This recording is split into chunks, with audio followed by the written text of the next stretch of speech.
Okay, so imagine this. You get a letter from your son, but it's not just any letter. It's a letter he wrote knowing he might be murdered, asking for justice, but also asking for compassion for his potential killer. That's the case of Kent LePink, a young fisherman found dead in 1996 in Alaska. We're using the Crime Junkie podcast for this deep dive, and well, this one's got more twists and turns than a salmon swimming upstream. Yeah, that letter is really something. It says a lot about all the relationships. Right, and to even begin to understand those relationships, we need to talk about. Michelle Kent was engaged to her, but she was also engaged to two other men, John and Scott.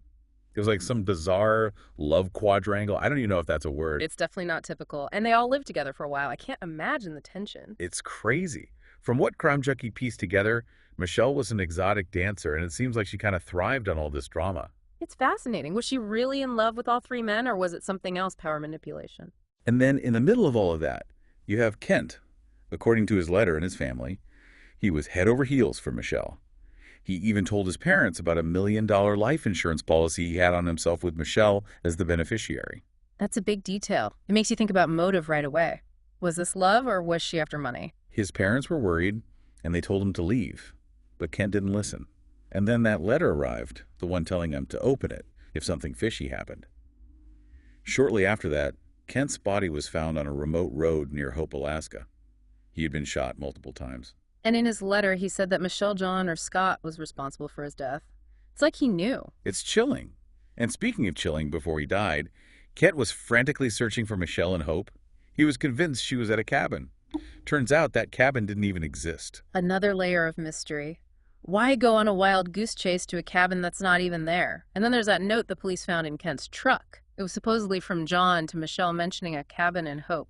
Was this all planned to lure Kent to his death? That's what the police thought.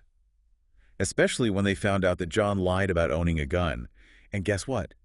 It matched the type of gun used to kill Kent. So we have a possible motive with the insurance, a suspicious death, and a possible murder weapon that was linked to one of the fiancés. Things aren't looking good. But wait, there's more. It turns out Kent had recently changed the beneficiary on that life insurance policy back to his family, and Michelle didn't know about it. Now that's interesting. If she wanted to kill him for the money, why wouldn't she make sure she was still the beneficiary? It makes her motive less clear. Exactly. And then there's the missing computer. The police wanted to look at the computer Kent and Michelle shared. They were hoping to find evidence of a murder plot, but when they went to get it, Michelle said it was broken and that her sister's getting fixed. Of course, by the time the police got the computer, the hard drive was wiped clean. What a coincidence. It's almost too perfect. The computer disappears right as the investigation starts to get serious. Makes you wonder if she was hiding something. For sure. And for years, that's where the case stayed. Cold. It was a dead end for the investigators and no justice for Kent's family. Luckily, cold cases sometimes get another chance. In the early 2000s, a cold case unit in Alaska decided to take another look at Kent's murder. I'm glad they did. They went back over all the evidence and talked to witnesses again. And they finally talked to John's son, who was just a kid when Kent died. And his testimony was important. He told them he found the gun that was used to kill Kent, the same gun his dad said he didn't own. He found it hidden in their house not long after Kent died. Hold on, so they found the gun, and John's own son saw him cleaning it, probably trying to get rid of the evidence. Wow. Yeah, definitely made John look guilty. And on top of that, the police were able to get emails from that computer that was supposed to be wiped. Like a digital smoking gun. What did those emails say? A whole lot of lies. Michelle was telling John she wanted Kent gone, but she was also telling Kent that they were still getting married. It was pure manipulation. And remember that $1 million life insurance policy?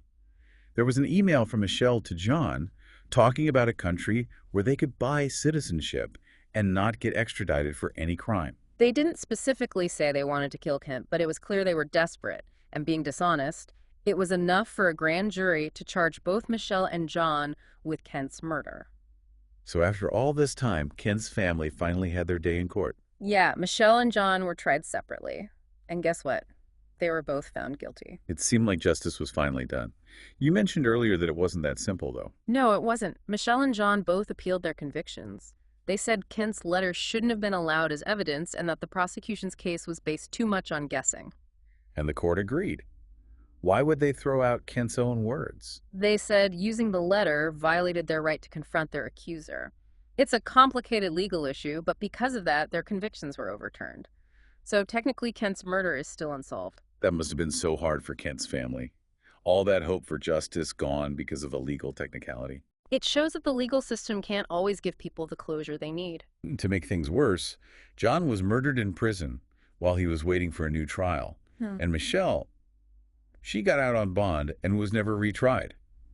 Basically, she got away with it. It's a really frustrating ending. We're left with so many questions. Before John died, he said that Michelle took his gun and killed Kent.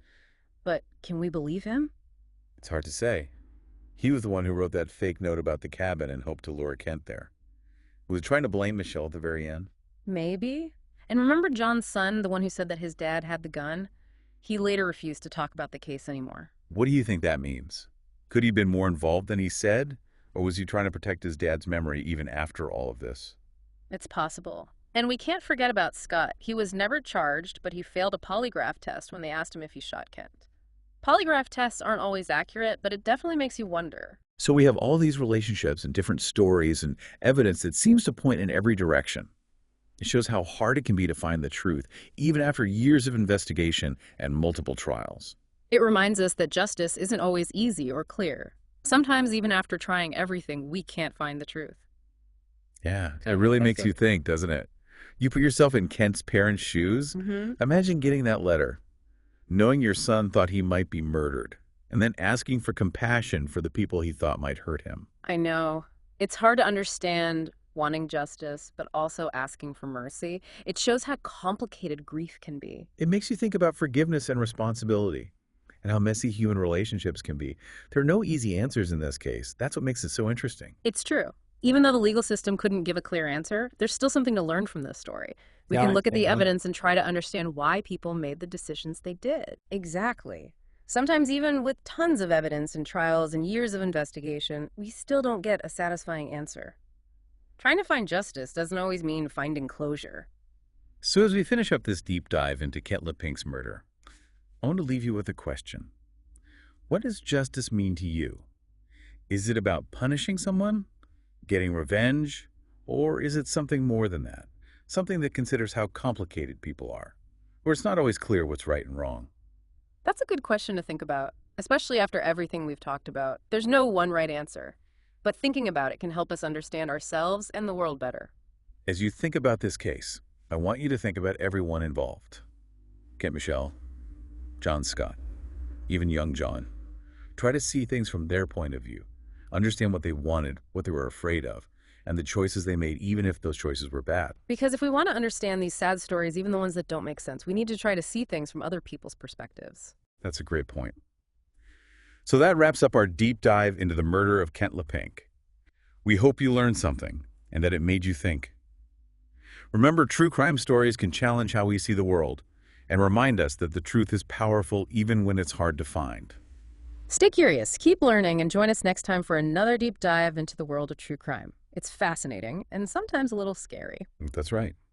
And until then, stay safe and remember the truth is out there. But be careful what you wish for. Sometimes the truth is more complicated and scarier than we could ever imagine.